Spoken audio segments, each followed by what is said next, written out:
Kakita ko lang na to, and honestly, it's a really cool concept. Although, I would actually disagree with some of them.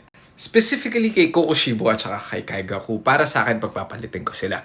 Kasi if you really think about it, pareho sila actually, yes, inggitin. Meron tong spoilers kasi pag-usapan natin yung backstory ng konti. Pero kasi si Kokushibo, his whole life, literally kino-compare niya yung sarili niya dito sa twin brother niya na grabe, exceptionally talented, and yes, inggit siya talaga.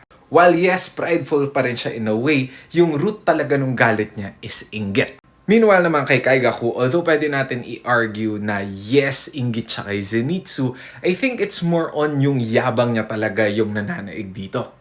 Kasi yung main reason talaga kung bakit siya naiinis kay Zenitsu is because feeling niya mas magaling siya kay Zenitsu. Mas deserve niya compared kay Zenitsu.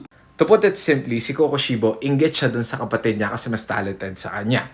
Si Kaigaku, naiinis siya kay Zenitsu kasi alam niya na mas malakas siya kaysa kanya kahit hindi naman. And by the way, meron pala akong fun fact about Nakime. Pwede ko siya i-expound sa ibang video. Pero basically, mas violent siya as a human. Nice.